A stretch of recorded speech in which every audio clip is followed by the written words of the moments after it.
First of all, it is my pleasure to welcome all of you here on behalf of the fourth floor and our fabulous partner, Kirkland & Ellis. Jenny and Kayla are both partners at Kirkland & Ellis, and we love Kirkland & Ellis. We're so excited to welcome you to this much anticipated and much requested AMA about ESG. So this is really intended for those of you who are formalizing an ESG program or figuring out how to implement one. Before we dive into the Q&A, I just wanted to give a 1 minute for those of you, in case you don't know, just some background on the fourth floor. Our mission is to increase the number of women on boards and on cap tables. And we're doing that by hacking the system and providing a place for women, especially GCs, they're very close to our heart, to initiate and advance for-profit board careers, earn equity, and invest, all by tapping into the underleveraged value of women entrepreneurs. We are also all about helping women founders get funded. So that's happening in our back room. We're doing that by helping them leverage advisory boards and governing boards. So if you're interested and you're a member of the fourth floor, you can apply to join the back room in the platform. If you need help, just reach out. And then finally, our Pay It Forward initiative. We will share a mini deck in the chat. It is the single most helpful thing you can do to contribute to our mission, is to let your employer know about this in case they're interested in supporting the initiative. We're ready to talk about it one-on-one at any time. Please reach out and let us know if you think your employer might be interested. It should be a benefit to your employer, especially since we're talking about ESG, and will help all of us and help us help you get land board seats. So without further ado, let's get to why we are all here today. We are so excited to welcome you, Jenny Morowitz and Kayla Caldwell, to this AMA. They have graciously agreed to make themselves and their considerable expertise and experience when it comes to all things ESG available to the fourth floor community. Thank you so much. We have created this AMA in direct response to many requests from the GC community at the fourth floor, and we hope that all of you are here ready with your questions, and we'll take advantage of this opportunity. So like I said, please start putting the questions in the chat. In order to get us started, I'm going to turn it over to Jenny and to Kayla to introduce themselves in more detail and let us know a little bit about their practice area and just an overview of, you know, kind of resources, best practices that they're familiar with that this AMA, the scope of this M&A could cover. And then if there are not questions immediately forthcoming in the chat, I will start asking them to get the conversation going, and we'll see where it takes us. So without further ado, let me turn it over to you, Jenny Morowitz. Please tell us a little bit about yourself. Yeah, thanks, Breen, and thrilled to be here and thrilled to see so many folks who are interested. That's great. So my name is Jenny Morowitz. I am a partner in Kirkland & Ellis's ESG and Impact Group. My background is as an environmental lawyer, and a little over a year ago, I left the environmental practice at Kirkland to take on the role of leading strategy and operations for our recently launched and rapidly growing ESG and impact practice. So in my role, I oversee kind of day-to-day management of the practice, and I also spearhead a variety of strategic initiatives and projects. So for example, on the subject of resources, I publish a weekly ESG news roundup that is circulated both internally and externally. So if anybody's interested in getting on the mailing list for that, you can just shoot me an email. I'll put my email in the chat, and then I can get you signed up for that. I also lead and shepherd thought leadership projects and events, maintain relationships with, you know, third parties with whom we work in our client advising. I help develop precedent and knowledge management resources, think about how we're leveraging technology, and sort of a whole host of other tasks that sort of changes week by week. So I would say my expertise is sort of a very, it's very high level, you know, it's very broad, I'm not, you know, I don't really specialize, which I think is a little bit unique within our practice. But I will say, if there is one topic that I know a fair bit more about than others, it's probably climate change. Awesome. Okay, well, thank you, Jenny, and welcome. Kayla. Right. Hi, everyone. Really excited to be here. My name is Kayla Caldwell, and I'm an associate in the ESG and Impact Group at Kirkland & Ellis. I really focused my undergrad and law school education on social enterprise and sustainable business. And it was a decision that was inspired by a role helping to form a nonprofit and serve on its board of directors during my second year of undergrad. I really realized during that time the need for aligned legal counsel, and have been seeking a career path that's focused on social enterprise and ESG since that point. And I spent the first several years of my legal practice specifically focused on fund formation matters and working a lot with impact funds and impact investors, and those focused on incorporating environmental, social, and governance considerations into their investment practices. While I really liked the transactional practice, I feel very thankful to be here at Kirkland, where I can focus exclusively on ESG matters. I'm still working with private equity clients, but now on the ESG diligence side. I also help with ESG policies. And so I have a lot of insight into what these clients are looking for in terms of ESG at the company level. Well, that's great that you, because that is definitely one of the questions that I have teed up to ask if it doesn't, come in through the chat before I get to it. So I'm glad to know that you have some particular insight when it comes to investors and what they're looking for in ESG programs. So that is great. And to get us started, I would like to start with a general question. So, I think there's really been this shift in recent years. A thoughtful ESG program was really a nice to have, and that's changing. I think it's starting to transition into a must-have for companies. Certainly, general counsel are feeling that pressure. Companies are now really routinely being evaluated on a bunch of non-financial metrics alongside more common financial ESG metrics. So I thought it might be helpful just to start with kind of an overview, or just to comment a bit on what some of those non-financial metrics are. Thinking about the main categories, are what categories are more industry agnostic than others? When you think about these non-financial metrics, is it kind of grouped by industry, et cetera? Okay. Well, I would say that, definitely when it comes down to details, we think about industry specific environmental, social, and governance matters. But taking a step back, thinking about the environment, I think sort of an industry agnostic category is becoming climate change, just because climate risks really, do have a potential to have a huge financial impact on a business looking forward. And there's increased thought that this is really important at the board level to be thinking about, how climate could impact the physical components of your business moving forward. And I think, greenhouse gas emissions is something that's also becoming apparent as more regulations be put in place requiring reduced emissions, and really thinking through that process. In terms of social, I think human capital matters are really important.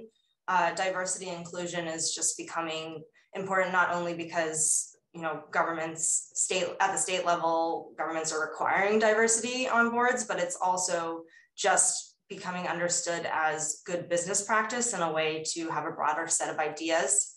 I think environment, health, and safety matters continue to sort of be social considerations, protecting workers and thinking about those policies and programs. And then, in terms of governance and leadership, disclosure is really key in thinking about, ESG and how it's being incorporated into the business, and being very transparent about that, as well as assessing, risks and opportunities, and having a structure for acting upon those. One thing that when you mentioned the DE&I goals, what about reporting lines? Like, is that part of this shift? Like, are DE&I officers obligated to report to the board? Like, is there, like, I feel like one part of this shift in this trend is that companies are starting to, walk the walk and not just talk the talk. So is that something that you're seeing as well? Well, I would say that, the board should have ultimate responsibility over these environmental, social, and governance matters. And to the extent that diversity inclusion is something that's being delegated to a D&I officer, that it's really important for that D&I officer to have clear communication with the board, especially about material issues, opportunities, and so the board can be making fully informed decisions. Yeah, right. I would add that, I think this is one of the big trends that's out there in terms of what investors are expecting is board oversight of ESG.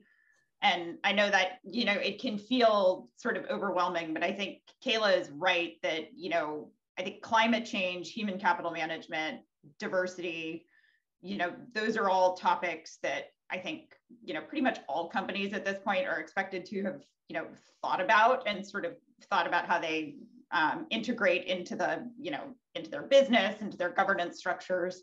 Then I think, other topics might be a little more industry specific.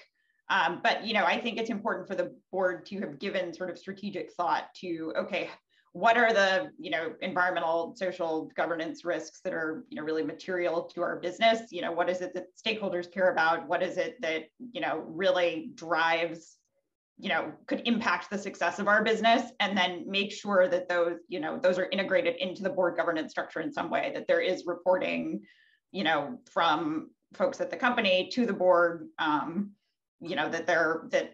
they're monitoring systems in place, that you're tracking things that make sense. And I want to throw out one more topic that I almost hesitate to say because I'm really not an expert in it, but I do think it's kind of high up the agenda at this point for a lot of companies, and that is cybersecurity, which is often considered an ESG risk.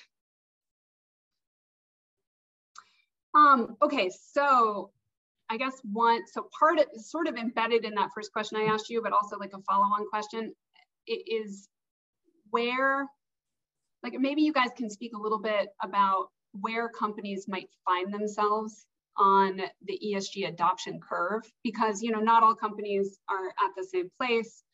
If you're a smaller company versus you're on the brink of going public, you're a public company, it's different, right? Like where you are in this process. Maybe you can speak a little bit about that bell curve, kind of what's out there, and at what point should companies, like where should companies be? Like when do they know they're kind of falling in the right place on that ESG adoption curve? It's a good question. I think at the startup phase, to me, the best way to sort of engage with ESG is to really think about how you're defining the purpose of your company, right? Like what is it that your company does as a business? Who does it serve? What goods does it sell, or what service does it provide? And really sort of think in those terms about like, how does ESG factor in, right? Are you defining your business in a way that actually integrates environmental and social considerations? A lot of, we're seeing that. That's a huge trend, right? We have so many businesses now that are startups, and I think so many in this community that define themselves in a way that has a social purpose or an environmental purpose, sort of alongside the goal of making money. And I think that's sort of thinking about that story, can really sort of, I think, help you pin down like, okay, well, what matters for us from an environmental and social standpoint? And you can focus on that, because otherwise to sort of think big picture, I think it's a little bit overwhelming. As a company grows and as you're, perhaps getting closer to, a buyout or, going to the public markets, then, I think there has to be kind of more structure around the ESG program. So making sure that you actually, have like explicitly integrated ESG into those governance structures, that it's in your charters, that it's, that there's procedures in place, that you've got documentation to back up, statements that you're making. Those sorts of considerations, I think, become, more important sort of the further advanced you get. I know, Kayla, you probably have stuff to add on that too. Yeah, well, just thinking about the startup phase, I think that's also an area where it's really important to think about human capital. because it's a lot easier to start off with, you know, an employment structure that makes employees content versus try to completely like reorganize your employees and change culture once it's already been established. And I think, yeah, Jenny's right in terms of, you know, more established businesses are expected to have knowledge about what ESG is and how it should be implemented in their business, and thinking even larger to public companies where, you know, ESG disclosures should come into play in terms of public filings, and then also even on their website and investor materials. I will say I've noticed that even within these categories, there still is sort of, you know, subcategories of people, of different companies, even more established companies where ESG is not currently present, or very developing, intermediate, or there are some companies that are relatively advanced and are pushing the boundaries on what's market and really viewing ESG as material to, you know, the transactions they enter into. Really interesting. Okay, now I have more questions, but now I see there are some questions in the chat. So let me see if we can shift over to them. Okay, so here's a question from Jill. What are your thoughts about ESG ratings? Do you think that the ratings are transparent and useful, or potentially problematic if misunderstood? This is my personal opinion, but my personal opinion is that I do not think they're transparent. I think a lot of them, you know, that are out there at this stage are kind of black box in terms of their methodology. And I say that after having spent some time trying to figure out what some of their methodologies are. And I'm sure some of you have seen the, you know, some of the stories in like the Wall Street Journal, whatever, looking at, you know, how the same company can be rated by like 3 different rating providers, you know, just totally differently, right? It's not like credit ratings. They don't tend to correlate. They can be just wildly divergent. So, and there was also, some of you may have seen, there was a big Bloomberg article that came out last month about MSCI and talking about how that rating system, which is one of the more prominent ones, you know, has kind of marketed itself as, you know, galvanizing, I guess, companies to be better in terms of their impact. But in reality, what MSCI, the way that the rating is measured is it's looking at what ESG factors are material, like financially material to the company. So a company with a big impact, and there were numerous examples in that story. I can see if I can find a link to it and put it in the chat. It's pretty interesting. You know, there were numerous companies that they referenced in the story that have, you know, big climate or other impacts, but that, you know, manage to get like very good MSCI ratings. And oftentimes those ratings can be very disclosure driven. So like companies that disclose more, that have more sort of advanced programs, often tend to get rated a little better just because they are putting the resources, you know, into getting the information out that helps get good ratings. So that said, I don't think, you know, you can just ignore them at this point. I think regulators are certainly looking at the ratings providers, and that'll be an interesting area to watch in 2022. But I think at this point, you know, they are used by investors. They're used to determine placement in like ESG funds, right? So if you're a public company, you know, that can determine whether you make it into like the index for an ESG ETF or something like that. So it is something I think that you have to pay attention to, but also, you know, I also think investors at this stage, many of them are not just sort of relying on them as gospel anymore, but are, you know, actually looking more for the underlying data and sort of using them as a tool. So I do think the market's getting a little bit more advanced, but there's definitely still potential for them to be misunderstood. And okay, so kind of a related question. I was wondering about the utility and the effectiveness and the influence of these various data providers and ESG reporting frameworks. So, you know, I know you're speaking to that now, but I'm just wondering, the people listening, like, are there sort of tricks or insights that they could leverage to help make these reporting frameworks effective or provide influence in a way that's helpful for them? I mean, I think they're just like with rating systems, reporting frameworks, there is a long way to go. And we are aware of several efforts where different organizations are actually trying to come up with, you know, standard metrics, but currently there is no industry-wide accepted standard for measurement and reporting. So working through that, you know, I could point to a few frameworks that seem to be more commonly used than others for companies. So the GRI or SASB, which is kind of no longer SASB at the moment, but those frameworks are, I think the more use they get, then if you know the same companies are using that framework, it provides for more of a cross comparison amongst those companies.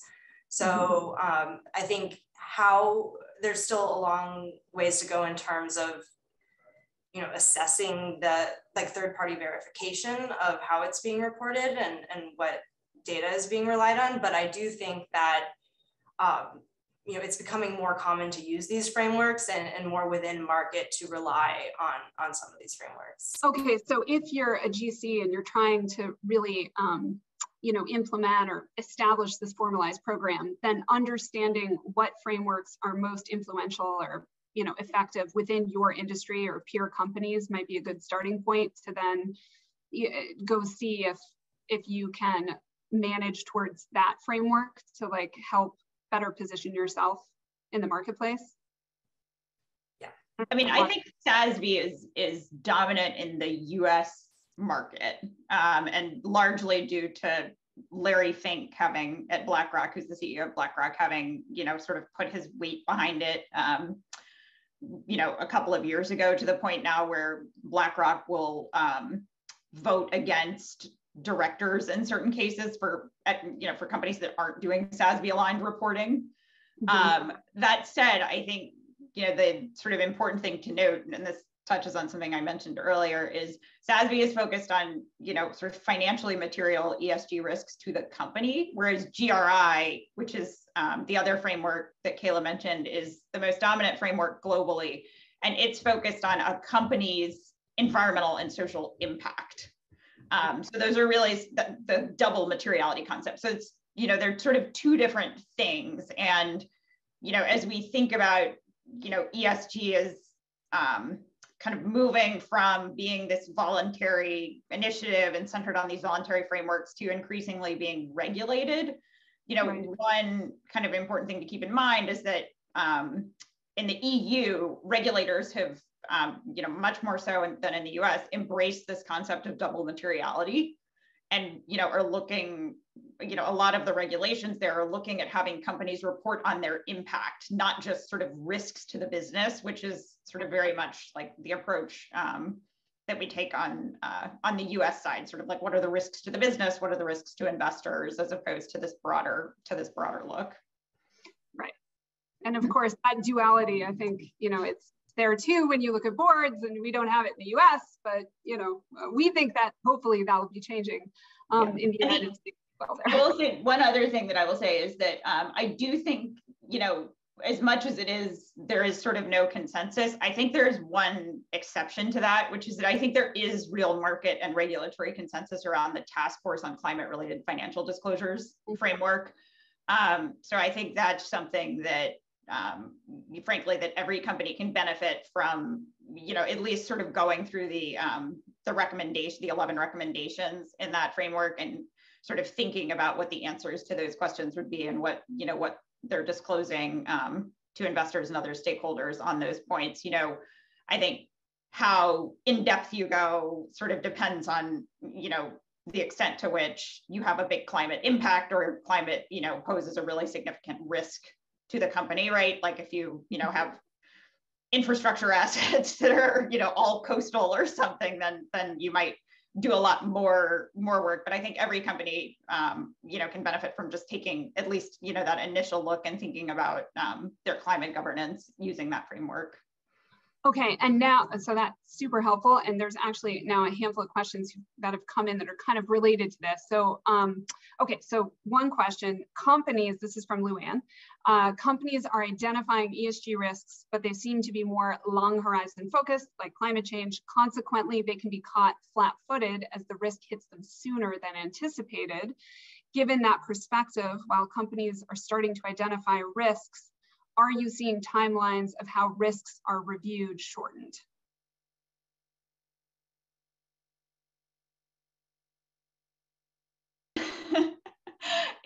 Interesting. I mean, I will say with respect to climate in particular, like, I don't think it is, I don't think that time horizon is quite so long, right? If you think about sort of severe weather impacts that we're seeing, I mean, I think companies are really starting to grapple with this now. And if you think about the investor pressure, like that's very real now. Investors want to know sort of what companies are doing now, not what they plan to do in, 10 years down the line. And that's true with respect to climate change too. There's been, this trend of companies setting net zero by 2050 goals sort of aligned with the Paris Agreement. And now there's just tremendous pressure from investors to say, okay, but now we want to know what you're going to do by 2025 or 2030. That's a great long-term goal. Like, what are the interim goals to get there? So I do think, I do think investors are focused, are very much looking at sort of the next 5 to 10 years in addition to sort of the longer term. Okay, that's great to know. Okay, so Kayla, were you going to add something to that? Sorry. Yeah, well, again, not like a fully direct response to this question, but just an observation and diligence, realizing that, yeah, there are areas where a risk has not been assessed and they're being uncovered in diligence, which is triggering sort of implementation of the policies that should have been there in the first place, whether that's an anti-discrimination or anti-harassment policy not being in place, and then finding repeated incidences of anti-harassment, and that really catching up with the company. And at that point where they're looking for investment, that's becoming both the risk identification or issue identification and the time where they're addressing it. Yeah, interesting. So I guess that's one way to get caught flat-footed, is in a due diligence process. Okay, so another question that came in from Dana Gilland: what are the best free resources, websites, etc., for startup companies for guidance on launching an ESG strategy and year one sustainability report? So for example, like templates, a sample for an inaugural report, which standards, frameworks to use, if any. I think you kind of touched on that. And so the point that Dana is making is that there's lots of examples from large multi-billion-dollar companies, but it would be really, really useful to be able to benchmark against, kind of pre-funding, pre-IPO startups. And for Dana, she's especially interested in med tech. I don't know, Kayla, do you have any thoughts on that? I have a lot of thoughts on the sort of investment fund side, which I think could be adapted. The Institutional Partners Association has a lot of templates, which I think could be helpful for companies in sort of understanding, what's going on the investment side. But that's one example of an organization that has formed documents. They have an ESG assessment framework for ESG policies that really go through what they think, a developing policy is versus an intermediate versus an advanced policy, where diversity and inclusion should be incorporated. I imagine there's probably similar resources available on the company side. And I think just looking at the websites of some of the reporting frameworks that we've already discussed is a really good starting place. SASME is a really good starting place, and thinking about your ES and G issues, which should define your policy. I'd also say that, law firms, it may or may not be directly available. Some law firms may have some samples available on their website, or are happily willing to share an example if you're engaged in working with them. I think in terms of smaller company resources, to the extent you're able to. Associations.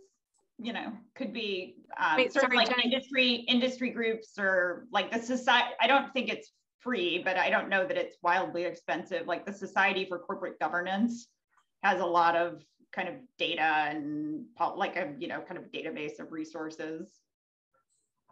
And I just want to make sure that everyone heard exactly what you said. So I think you said Institutional Partner Association. Limited partner. Okay, Institutional Limited Partners Association. Limited Partner Association. Okay, great. And then, you know, we have to give it an acronym so that, you know, because this is ESG. So ILPA is what it is. Okay, so we have ILPA, and we also have, and just the frameworks, just the name of the frameworks. I just want to put it in the chat, make sure everyone got those. Yeah, you've got SASB, and the SASB standards are free to download. Like companies can, you know, you can go on SASB's website and you can download those. Okay, great. Okay, thank you. Okay, good. So I just want to make sure everyone hears that. And then, and these are great tips. And I do know with, you know, law firms, I have some great, I mean, I know Kirkland has some excellent materials. What, you know, to the degree there, and to the extent that you guys have anything prepared to share, certainly we can help share that, you know, to people who participated in a follow-up email. Let's see. Okay, there was one question I missed. I want to make sure to go back. Okay, so this question, in your view, how can meeting the ESGs contribute toward achieving the SDGs? Kind of a hopeful question. I like it. Yeah, I'm not sure the ESGs. I have not heard. I've not heard that term before. I mean, I think. Yeah, I mean, Sustainable Development Goals. Yeah, no, certainly I've heard of the SDGs. I mean, I think this. It sort of depends on how you're thinking about ESG. I mean, I think this kind of again goes back to that double materiality point that I was talking about. I mean, for some companies.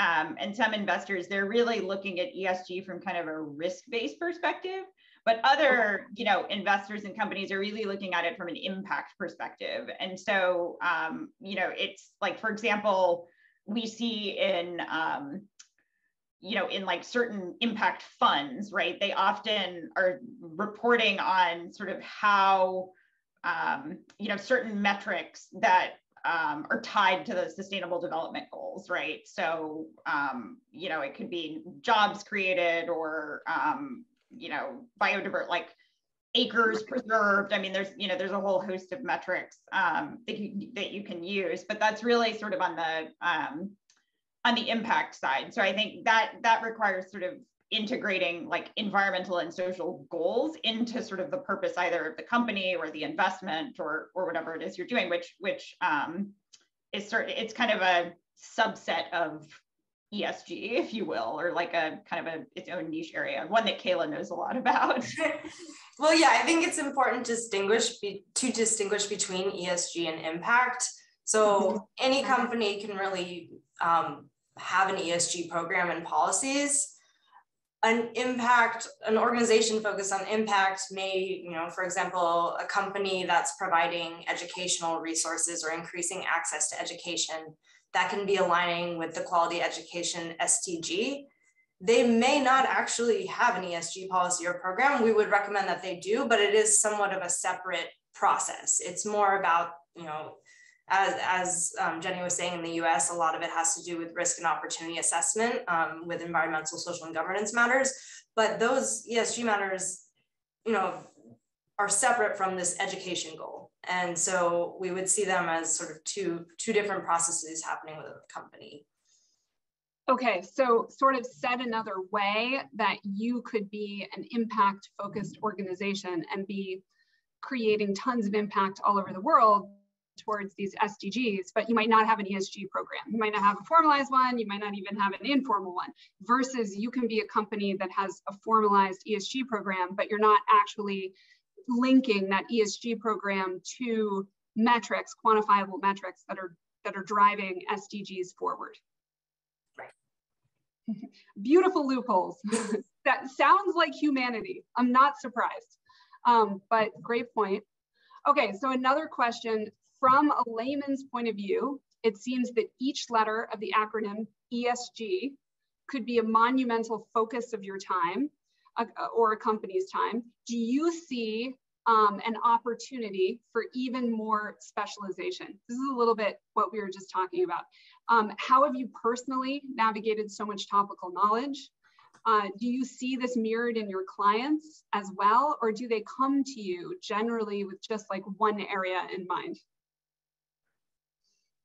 I mean, I do think those topics that Kayla mentioned at the beginning, like we do have clients come to us, you know, about climate and about diversity or sort of human capital more broadly.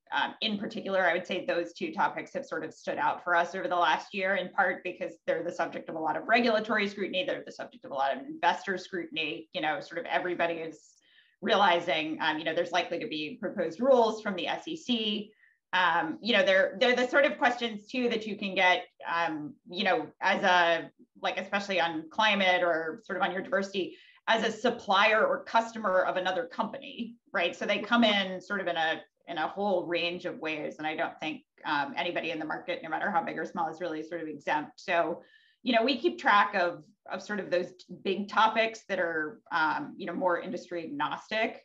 I think, you know, but otherwise for, you know, for most companies and for folks at companies, you know, it really is helpful to do sort of a materiality assessment for your company, you know, to think, again, like I said, if you're small, to really think about what, you know, what are the things that are, you know, what are the 5 things that sort of matter the most to the business, you know, that are really sort of integral to your company succeeding.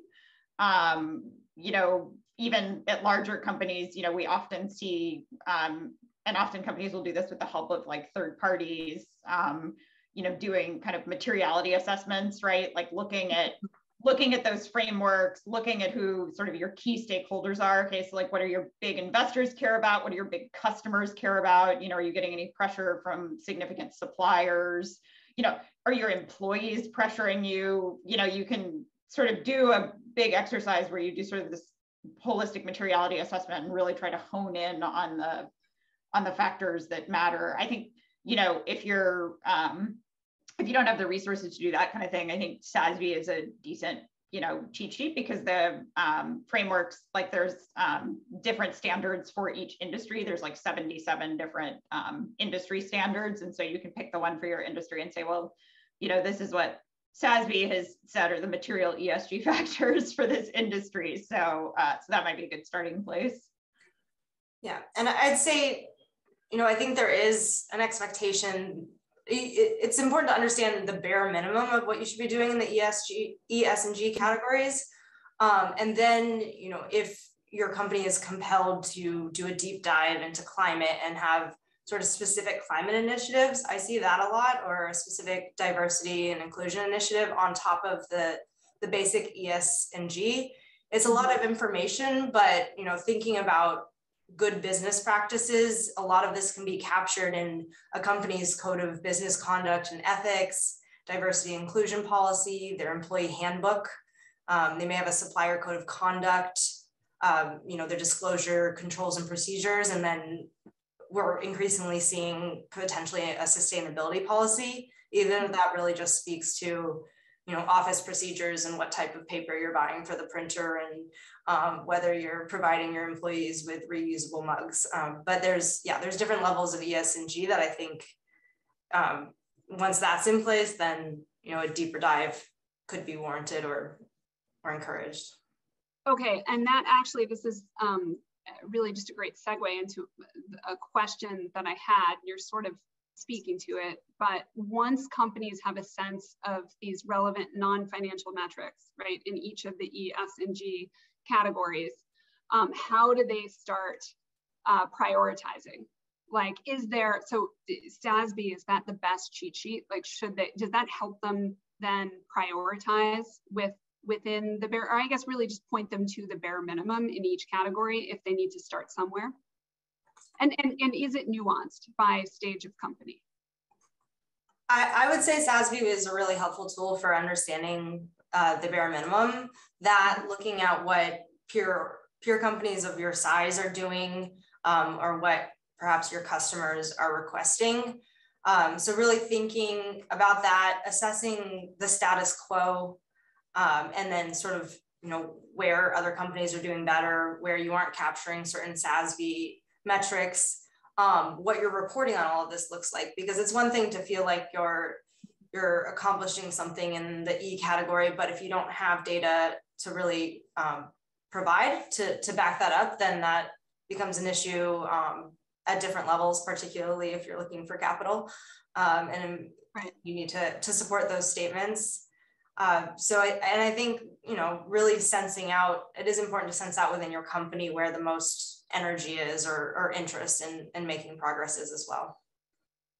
Yeah, okay. It's sort of like, don't give up your like business hat, right? It's sort of like SASB is a great cheat sheet, then like use that, use your sort of business judgment about the business. And I would also say the ESG community, in my experience, is it's pretty collaborative. I think we often, like, you think of other companies, in your same industry as competitors. I mean, we certainly have private equity clients that sort of all compete with each other for capital and for targets. But I consistently see, a lot of collaboration in the ESG space. Like, if you're the person in charge of ESG at your organization, sometimes like just picking up the phone and calling your peer at another company, like they might share more than you think they will about like, yeah, like, because everybody's sort of figuring this out, right, as we go. Like, it's not, nobody's sort of like cracked the nut and has it all figured out. And so those kinds of conversations can be helpful.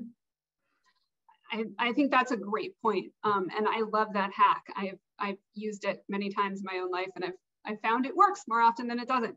And this is also a great segue into a question about how you can get buy-in from the relevant stakeholders, right? So say you're the person in your organization tasked with either formalizing this ESG program or implementing one that you've inherited or that somehow is like sort of in play. In order to do that effectively, wherever you are, whether it's at a small organization or a big one, you really need stakeholder buy-in. And a lot of times that's going to boil down to money, and it's going to boil down to investors, and basically how that company is best positioning itself to then be successful as a result of the ESG program, right, or framework that's in place. So I guess, are there any insights that you can share about how someone charged with this can be savvy to that and make sure that they're selling the program to the right stakeholders in their organization to get the buy-in, because it will be beneficial for the company on many levels? Like, what do investors want, and can they leverage this ESG program to help get that external buy-in that then is going to, so that everyone can be aligned in the business marching toward that goal? Say, it still depends on the investor, but investors who really are focused on ESG and looking for these types of investments, they come into a deal with some form of ESG diligence questionnaire. If it's an environmental focused business, there's often an environmental consultant engaged.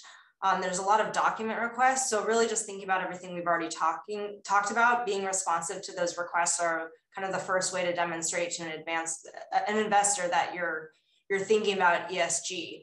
I think it's nice to have ESG KPIs and really think about goals you have and where you're taking the company. I mean, a lot of these investors also do want to support those efforts. So being open to sort of their understanding of ESG at the company and where they think there's value or almost a premium on the company for making progress in this area. Okay, that's helpful. And I think ESG KPIs and reporting tools, this is something you guys now both have mentioned a couple of times, are, again, like any practical tips for the people listening about reporting tools, like what should they be using? Are there some great ones out there? Arguably they're going to be able to make the case now internally and say, hey, look, we're going to use this reporting tool and this is going to really help us close that funding round, or this is going to get us X. Is there, are there any shortcuts like that? And then same thing with KPIs. I mean, unfortunately, there's not like a website that you can go to and you put everything in and then it gives you a report that's going to sort of give you everything you need. There's plenty of consultants out there that are marketing tools that purport to do that, but unfortunately, it's just not that easy at this point. And you can see that even among like big companies, there's not really like a standardized way of ESG reporting. I mean, a lot of big companies have their corporate, social responsibility reports. One thing that might be useful is this is kind of a private equity development, but the ESG data convergence project for among so it's being kind of put forth by some leading private equity firms and limited partners, and they've come up with, I want to say 6, but I could be wrong about that. But it's a manageable number of sort of KPIs that they're coalescing around wanting all companies to have, and so that might be kind of a good resource in addition to like SASB, which will have your kind of industry specific KPIs, but that's something that I think might be worth looking to and saying, okay, like, do we have data that we could provide that we're collecting for these 6 metrics that we know, there's some big name investors out there that have at least started coalescing around. Okay, I love it. So I'm putting this in the chat. ESG Data Convergence Project. It's private equity driven and there's 6 key metrics. I think that sounds like a great tool and people can just access that. Yeah, I mean, it's been a while since I've been to the website, but the metrics should be freely available. That's very cool. Okay, so a couple more questions. One from Marie Roker-Jones. How are companies defining the social aspect of ESG? I think that would be really interesting. And maybe you can speak a little bit to like smaller companies, big companies, maybe it's the same, maybe it's different. So let's start with that question. I'm going to give that one to Kayla. Okay, well, I'd say it is outside of diversity and inclusion, sort of employee training and thinking about those are sort of more industry agnostic, but thinking about like consumer goods, supply chain management issues are huge in the S. So defining it in terms of ensuring that human rights is being considered within the supply chain, fair labor standards, that there's no child labor. So that's kind of one way that I see social defined and when there's supply chain issues at stake. You could also think about raw materials sourcing and sort of, the impacts there. I think on the social side, like just thinking about employees, it's more than, it's the components of what make employees happy. So are you providing them health and wellness support? Are you providing them with volunteer opportunities? So is corporate citizenship important? Are they feeling like there is progress, promotional progress? Do they see a future at this company? Just thinking about social factors in terms of what makes the workforce happy. I think I'm trying to think of a different industry example. I mean, social could also mean for a lot of IT companies, consumer privacy issues. And so that social component, or even just, cybersecurity is sort of governance, but it could have a real impact on humans if your company is breached and their personal data is being shared. So there's a lot that goes into the S, but it's really thinking about the impact your business has on your internal stakeholders, different, members of your supply chain. So contractors, whether you have a supplier code of conduct. So, thinking about the social impact of who you're engaging with on that business side. And then, even broader on the consumer side and unintentional third parties, whether you're, if you have more of a industry or a like resources focused business, are there impacts on Native American communities, local communities? What are you doing to make sure you have positive community engagement and aren't the source of issues and protests? Okay, or like, for instance, if you're an AI technology company, are you thinking at all about, diversity? Like what's going into that facial recognition, and if it's not taking into consideration other races, are you then held accountable? This unintentional like downstream impact of your technology. And there's, algorithmic bias is one that we've seen, come up a lot with tech companies, or, even like technology addiction, right? That's gotten a lot of airtime recently. So there's a whole host of kind of interesting issues that are out there for the tech space that, really, sometimes I think they get lumped in with governance, but really kind of at their heart are very much about people. Right, like Minecraft. I think it just had like 1 trillion downloads on YouTube. And I have to say, I think my 6-year-old is responsible for like 2,000 of those downloads. And like, he doesn't even know how to read, but he's like, oh, I can tell you all about Obsidian. I'm like, what? It's crazy. Anyway, okay, so another question came in. What are some good networks / certifications that individuals should be participating in when it comes to ESG?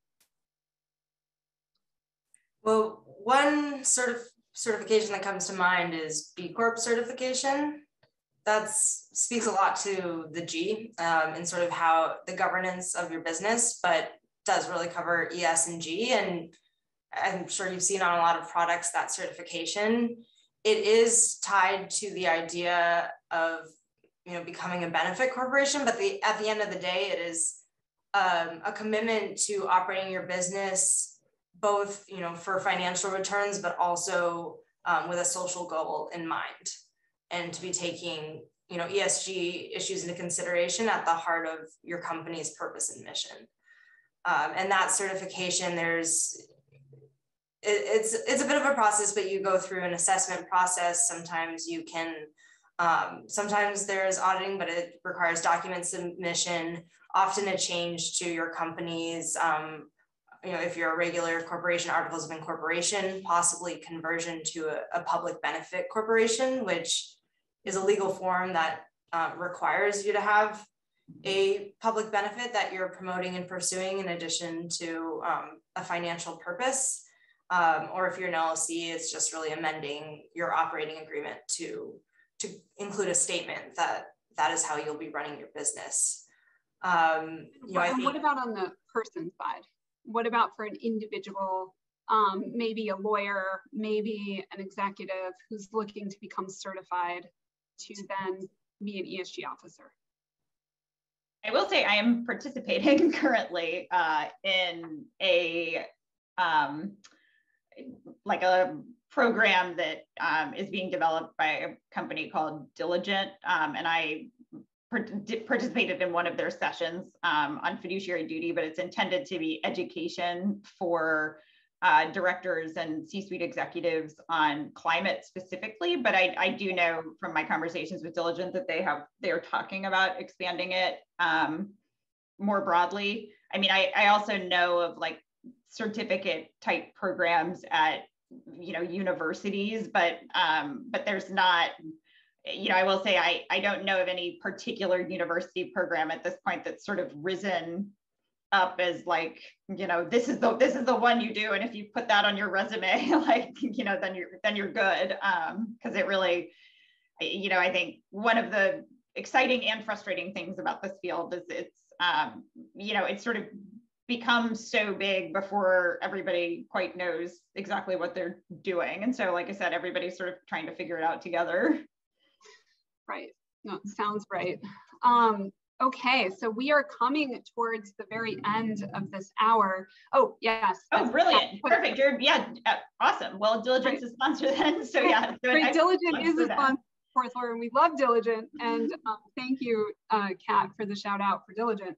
But I wanted to ask the two of you also, just are there any other resources or materials or anything that you wanted to just directly speak to now that we have a couple of minutes before we wrap up?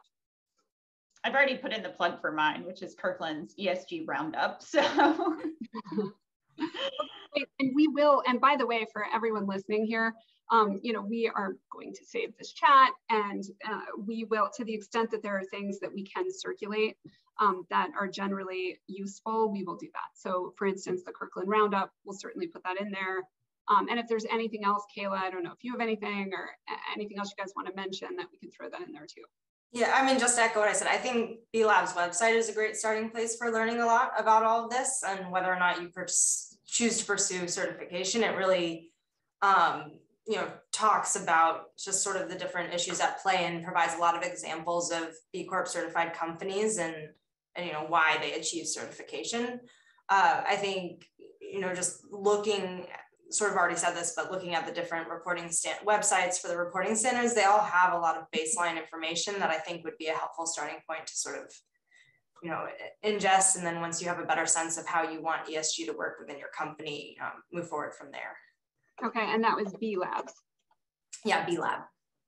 Okay. Then you know, a lot of the mainstream news outlets these days, I mean, they have like newsletters that are ESG specific. So like the Financial Times has their Moral Money newsletter, which comes out once or twice a week. Like the Wall Street Journal has a sustainable business newsletter that comes out once a week. I mean, to the extent you already have subscriptions to, you know, resources like that, just signing up for those, and, you know, they're pretty digestible. It's a good way to just kind of keep tabs on sort of what folks in the space are talking about. Oh, I love it. That's great. Okay, well, I think we are just about at that time. And I think we got to all of the questions in the chat. If we did not, I apologize, but please just reach out with your question and I'll do my best to get it answered.